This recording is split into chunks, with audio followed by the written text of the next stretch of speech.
Hi, I'm Deb Crow, and I want to welcome you to Season 3 of Imperfect, the Heart-Centered Leadership Podcast. This is a podcast where we connect, learn, and laugh together with authentic and courageous leaders from all over the globe. You will learn from leaders you haven't even met yet. You will gain new tools to add to your leadership toolkit. Leadership belongs to all of us. It's not measured by stature or title. So please pull up a chair and listen in. This is the Heart-Centered Leadership Podcast. It's always exciting to meet the coolest people around the globe, and cool in the sense that they've been heart-centered in the journey of their career. And this gentleman today, I'm so excited to talk about, and you'll see why as I unveil this conversation that's going to come. So I would like to welcome Ed Cronin to the show. And Ed, before you tell me as I sit here in chilly Canada that you're in Florida and it's 75 degrees, my heart is happy because I know you're semi-retired. You're not ready to hang up your shingle because the world needs your heart-centered leadership, but I want to truly welcome you to the show. Thank you very much, Deb. I really appreciate the opportunity. So one of the things that I changed in season 3 is I always introduced people. I read their bio and I would tell our listeners, and our listeners are in 65 countries, Ed. So 65 countries are going to learn about you today. Tell us a little bit about your career in policing and just give us a little Coles Notes of Ed's story and background. Yeah, it's a very untraditional background in the law enforcement field. I didn't get into law enforcement until I was about 27, which I was grateful for because I was through my teens and growing times where I was becoming a little bit more mature in life. But I spent 15 years as a police officer and eventually became a detective. And I was a very active police officer, probably at least in the top 10% in terms of all different activities from investigations to arrests to community work. And as I was doing the work, I had the opportunity while I was working on a master's degree to go to Oxford, England. And I got introduced to the British criminal justice system. And the big takeaway from that was it made me question how we did policing. And the idea that is very American that I had, like everybody else, is that we're the best. And part of my story is we're not the best. And we have a long way to go. We do very well in many areas, but I went on from being a regular police officer to a police chief in a couple of cities. And I became exposed to systems thinking or systems dynamics, which led me to looking at the source of crime, which to me has been gifted to me, I would say, as understanding systemic racism as being a really deep-seated problem in this country that we're still dealing with today and affecting the crime situations in general, especially among minority groups and incarcerations of minorities. I went on and I did a lot of work internationally, and my last bit was working for the U.S. State Department in Moldova, Eastern Europe, which has been in the news a lot lately because of Ukraine. And I am delighted to say that while I was there, I was able to implement a systems approach there because my number one problem was corruption. And using a systems approach and listening, and getting a lot of heartfelt testimony from people, I decided that the best way to approach this problem was the empowerment of women, which led to working on empowerment programs in the community from domestic violence to trafficking and everything else, all the way up to and including empowering the women police officers who were second-class citizens and weren't corrupt. So I've left there. Since I've left, 2 people that I work with have ascended. One of them is the Minister of Internal Affairs. Another one is the Secretary for the government. people that I worked and trained with. And they also have a president, now a woman, who was a graduate of Harvard University.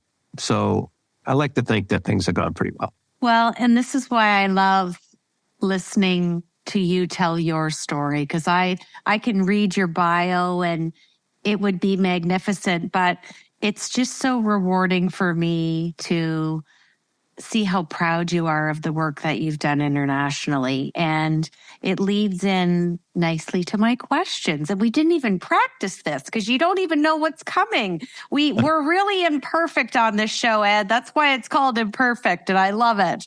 Okay, my first question is, you talk a lot about the best use of your power. And again, this is in the context of leadership, is to give it away. Tell us what you mean by that and how you were able to exercise that and when you couldn't exercise it. Because I always love to give the listeners, we don't want to give them a half cup full. We want them to see, I tried to do it here and it didn't work, and this is why. And I did it here, and this is why it did work. Give them that real life example. And coming from the root of law enforcement, I think this will be really impactful. So I'm excited to hear what you have to say. Well, thank you for that question. And that always leads me to that beginning question of what do I do to make the problem worse when I look at a problem? When I took over a city in Massachusetts of 40,000 people, we had a higher crime rate per capita than our capital city of Boston. And I was brought in to do a war on crime to decrease violence and crime. And so, to make a long story very short, we did try enforcement and it didn't work. So I began meeting with one of the things that was happening in my community, which is the same in many communities, most communities across the U.S., was the highest rate of violence was occurring in the minority communities. And one of the things that I realized was we need to be talking to people in this community. And I remember talking to my commanders when I had taken over, and I said, who do we talk to in this community?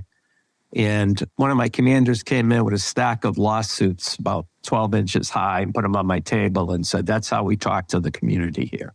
They sue us and we defend ourselves. And most of the times we win. So I had to start at ground zero. I had to find out who was even in my community. And I began doing that, meeting with people off the job, but also on time. I was very much out of my office, which was not traditional in this department. And finally, one day, I got approached by a woman, a Latino woman, a young woman in her 30s, brilliant, who's gone on and got her doctor's degree in California and has her own organization in California today. But she was young then, and she was called in because the school system, the public school system at the high school, had a dropout rate of 40% for the minority students. All right. And she was brought in as a consultant to try to do something to make this better. And she came to me as the police chief. And she didn't have a good experience with police in the past, but she knew she had to kind of like touch who I was. And I asked her, I said, where are all the Latino men in this community that I can talk to? I mean, what can I do here? And she says, well, what are you doing about it? I said, what do you mean?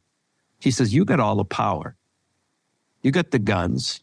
You got the offices. You got the cars. You got the budgets. You got the millions. What are you doing about it to make it better?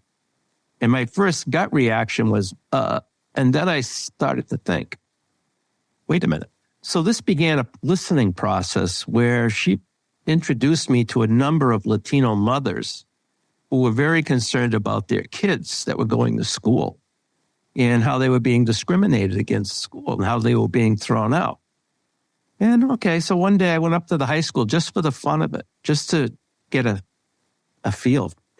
And I'm standing in front of the high school, and the disciplinarian of the school is standing out in front of the high school screaming at a 16-year-old Latino kid outside the building saying, you're 16 next week, Jose, and I'm kicking you out. Because in Massachusetts, you can do it. That's how they were handling the problem, and then they'd pass it on to me. So these problems were not mutually exclusive. They were connected. So I began to see it, and I began to listen. And then once I began listening and gaining trust, that was when things began to really change. It was through giving away my power and using my power to speak up as a white police chief and to say to my community, out loud, that we have a problem here with systemic racism and we need to deal with it. And this was back in 2005. And we brought in some experts from outside the community, and we did a task force of 40 people, leaders in the community, with minority group for the first time. And we did a 2-day training and facilitated workshop where we came out with two things. First was the presence of institutional racism, which blocked people from accessing the system, not intentional. And the other was lack of economic opportunity for at-risk youth. So the first thing we were able to do, which was easy, was I turned around and took a lot of my drug confiscation money. Instead of using it for enforcement, I used it to create jobs, as did other people in my community. But this whole thing of systemic racism, when the Latino gentleman announced that as one of the findings with the 40 people in the room, 3 people immediately stood up and said they wanted no part of talking about racism. That's not what this was about. And those people were, 2 were university presidents, and one was the publisher of a newspaper. And that's when I took my power and stood up as the white police chief and said, yes, we are going to talk about it. So that's kind of an example on the home front of how I did it. Well, and I love just the way you framed it. The best use of power is to give it away. But, it's so cliche, but we can say hard things in a heart-centered way. And my definition of heart-centered leadership is honoring your connection with people. And if you don't develop trust and rapport, you're not going to have that connection. You're not going to have that respect. And the trust and rapport comes from not having an agenda or looking for reciprocity. So powerful, Ed. I love that. Okay, my second question. I've interviewed almost 220 leaders around the globe. We're on season 3, and I decided that this question will always have permanent residency on the show. It gets a lot of laughter. Share with us what imperfections that Ed brings to his heart-centered leadership. Someone once said to me, and I got upset when I first heard it, that he wears his emotions on his sleeve, or however that phrase goes. And when I had first heard that, I jumped back like, wait a minute, I'm a professional and I'm this and I'm that. And, and at the time I was talking with a therapist, and I had mentioned it to that person. And the person fed it back to me and said, what's wrong with that? And it was the first time I didn't feel ashamed. When that incident happened at the workshop that we did, when these leaders in the community were trying to shoot down what was going on, what was evolving from the community, I started to stir. And I found out later 2 of my police colleagues were watching me. And they looked at each other and they said, oh, Ed's going to blow. We know him, I didn't blow, but I stood up, but I was angry. And I guess the hard part for me at times, and it is a fault, is I have to contain that.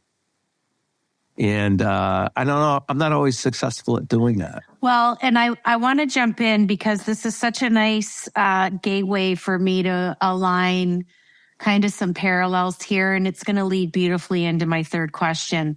I used to be a disability case manager for over 20 years, and I worked with a lot of first responders. And what people don't appreciate, and just to define first responders, that can be police, fire, paramedics.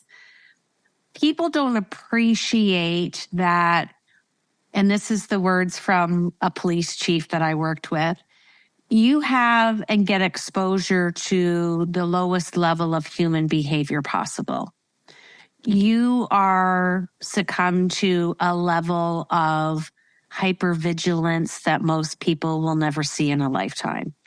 And when you put those two together, it's really hard to come home and have dinner at 5 o'clock. And there's never a 9 to 5 in a first responder's life. So it leads nicely and piggybacks on what you just said about wearing your heart or your emotions on your sleeve. My third leadership question is, why are leaders so afraid to immerse themselves in other people's pain? Or what I often say as an executive coach is, what do you mean you can't sit in the observer's chair? We have to be able to sit in the observer's chair so we can help that person experiencing pain. Share with us a strategy or something that you did to better your skill set as a leader to do that. And isn't it something we work on for our whole life? Absolutely. It's leadership first, and it's the ability to put yourself out there and be vulnerable. And when I told you that little story about the young student that was being kicked out of school, I was watching something in real time, and the average person wouldn't see the dynamics really of what was behind all this. And when I came back to I was at my police department for 15 years, and I went off to another police department and became a police chief. Then I worked internationally for a long period of time, and then I came back to my original department. And I took over to all these people who were my bosses. And that was a little uncomfortable to begin with, but we got through it. But anyway, one of the things, like I said, who are all these people in the community that I should be talking to? So the police chief traditionally had been a very top-down bureaucratic position. And I saw that I had to immerse myself to find out what the heck is going on here, okay? And even I didn't know. So I made it a point that, I had just taken over the job, and I had 4 weeks of a honeymoon, and I had a double murder on Christmas Eve. And I went into the police station 4 o'clock in the morning, and which is unusual because the chief never went in. And I saw one of my detectives, and I says, "How's it going?" Good, blah, blah, blah. And can I help out in any way? He goes, "No," he said, "everybody's on the way in. It's Christmas and blah, blah, blah." Okay, all right. I'll be in my office. I'll make coffee or whatever. So about a half hour later, he comes down the hall and he says to me, "Hey, Chief, there is something you can do." I says, "What's that?" He says, "We got a family that's been in the lobby for about an hour now." He said, "And maybe you could talk to them. It would be a big help." So I thought that was a good idea. So I went down in the lobby, brought up 3 women, 3 Spanish women. The mother didn't speak English. There were 2 young girls, probably in their late teens. And I sat down with them, and they were very upset. They all had blood on them. So I could see they had been to the scene of what was going on. And then I said to one of the girls that spoke English, I said, "What can I do?" And the woman said, she wants to know what's happened with her son. She doesn't know. And I says, "Well, what's her son's name?" She gave me the name. I says, "I'll find out."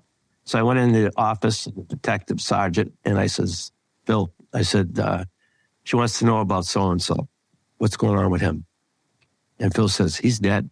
I says, He says, "You think we ought to tell him?" He goes, "Yeah." Okay. So I went outside and the office, went back into the room, the interview room with the 4 of us sitting across the table from them. And I says, "I don't know how to tell you this, but her son's dead." And before the words came out of my mouth, she knew what I said.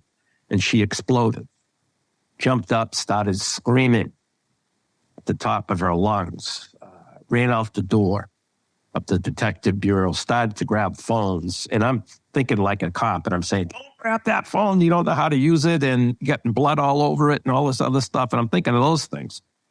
And then she rolls on the floor. She starts rolling around and screaming. And I had brought a young Latino officer with me, Jose, and I said to him before, I said, "Jose, help me with cues on culture here, because I don't understand what's going on." And I'm looking over at Jose, and I said, "Jose, what could I have done different?" And he goes, "You got to let it go, Chief. Just let it go." And I did. Then they came back in the room and they sat down and they began to weep the way I understood weeping. Okay, as a white Irish Catholic guy or whatever. While this is all happening, the sound level is coming down, but the sobbing is pretty heavy. And then standing in the doorway all of a sudden is the head of the investigative unit of the state police. And they take over the jurisdiction on murders in our state, except in Boston. So he's responsible for the investigation. And I look up at him and I, try to introduce him. And I'm sure he's got this look on his face like, I hope you didn't screw this up. You know what I mean? So I get up. He says, I want to talk to you. So I go down the hall with him and he says to me, Chief, I really wish you hadn't done that. I said, done what? He says, told him about what happened. I said, what do you mean? He says, well, we have an investigation here. He says, and we should have split them up and talked to them separately first. And that emotion that I talked about started to boil inside. And I only been back for 4 weeks, and I didn't want to shoot from the hip. I wasn't ready for that by any means. But immediately it went through my head, what if that was a prominent white family sitting in the lobby? Would I have left them there for an hour and then split them up and not tell them what was going on with their family? So I began to, understand that unintentionally people were suffering. And the only way that I could enter into that suffering and start to make changes was to expose myself to it. And I had many more stories like that than the time I was there. I went to funerals and everything else. And I used to do these things in secret so nobody would know. Because the community, the white community, a lot of them would hate me for it. Because I was there to punish them. But once I found out that they understood I cared, one woman called me one day and she was screaming at me on the phone and she said, your officers are so prejudiced, they're this, they're that. I didn't say a word. And then when she was kind of halfway done, I said, ma'am, the detectives from the drug unit came to me and told me that your son was going to be murdered by another drug dealer. We arrested him. We kept him alive. That was the only place he could be alive, was in jail. I don't want your son to die. And she burst into tears. So it's being able to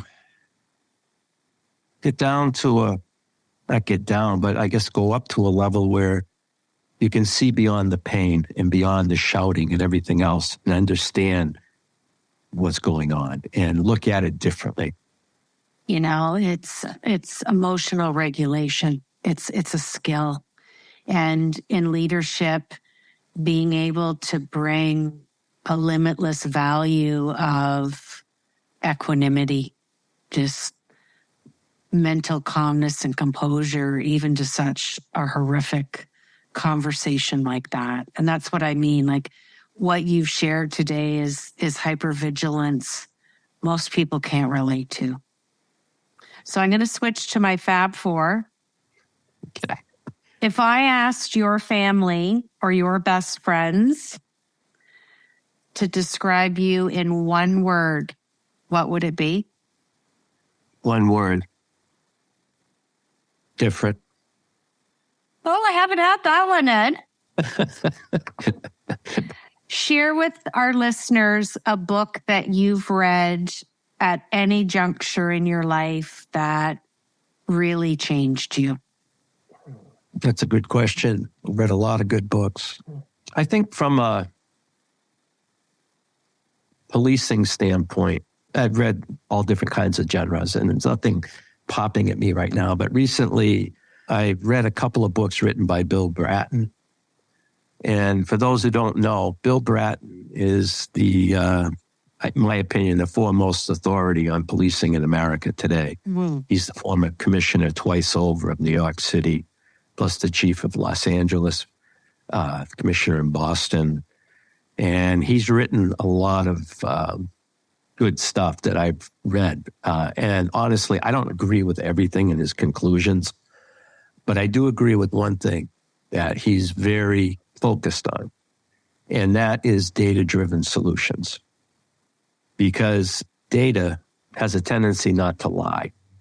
People can turn around and say, oh, data can be manipulated. Yeah, it can. All right. But for instance, when I'm going to a community meeting and people are saying they're driving like maniacs out there, they're going 100 miles an hour, they go, okay, all right, fine. So I put a computer out the next week that takes the speed of every car that goes by for the whole week. All right. And then I go back to the community meeting and then I show them the data. There's a couple of fast cars, but whatever it did to their emotions blew it all out of proportion. All right. So now we got to be looking at what is reality. Okay. So data brings to me, when I'm looking at crime and looking at statistics, the real picture to work on from there. And now that you said, the other book I would have to say is probably anything that's been written by Peter Senge or Otto Scharmer, who are experts at systems thinking from MIT. And what I did was I used the application with my good friend Syra, who was also taught by Peter Senge how to use systems thinking when analyzing problems in crime. And that's where we got to systemic racism. You said one of my favorite lines that comes rolling off my tongue at least twice a week. Data doesn't lie. I love it. It's the first time I've heard somebody else say that. Okay, I'm going to grant you a wish. And you get to have dinner with a leader that you look up to or aspire. Now, this leader could be living or they could have passed away. Who are you having dinner with, and what is the dinner conversation? Abraham Lincoln, without a doubt. I've read so many books about him. One thing I love about him and what we would talk about is, and I have to work on it even today, is change. He went from, this bit about, I don't want slavery to expand. Leave it where it is. The Constitution says it's fine. And it made him hated on both sides of the coin. But many times as a leader, you're restricted as to what you can do. And if he came out and he said to me, Ed, I'm going to free them all the first day I get in. Well, you know what? Yeah, you could do that, but you're going to have so much grief from doing it, and it's going to be so difficult, and you're probably not going to get away with it, and you're going to get beat up so badly that you have to be able to combine being able to take your lumps with be able to move forward. So I'd ask him, how did you do that effectively? Because I found that no matter what I've done, where I've worked, I hit the wall. At some point, that's it. Whether it's right or wrong, they're not going any further. So I think, that's the question that I would ask him. How did you deal with that? I think he's come up once or twice on the show in the 3 years, and I think it'd be pretty cool to have dinner with him as well.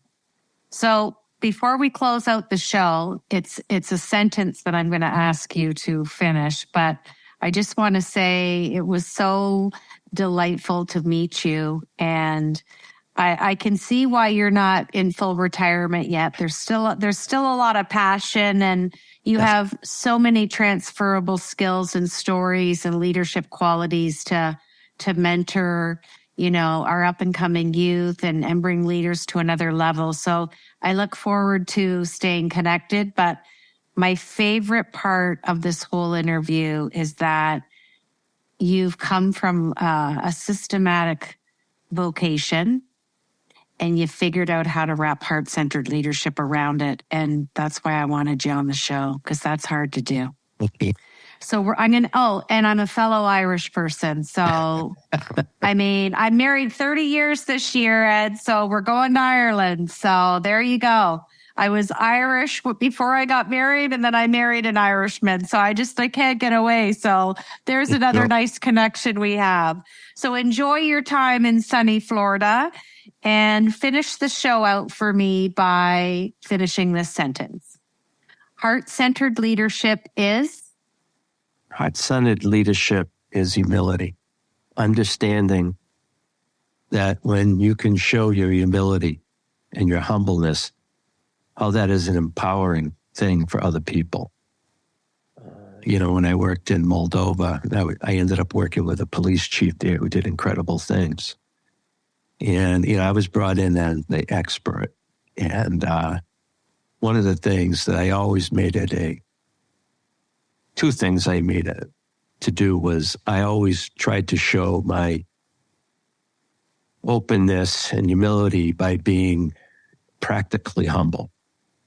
And I say that in the sense of, I'll get the door for him, or I will, do things by example. And then the other thing that I've always used and I felt to be very effective in disarming was to talk about my mistakes. And, when I do that, and when I did that, I tried to show that it's okay to make mistakes and that we can pick it up and, do it again.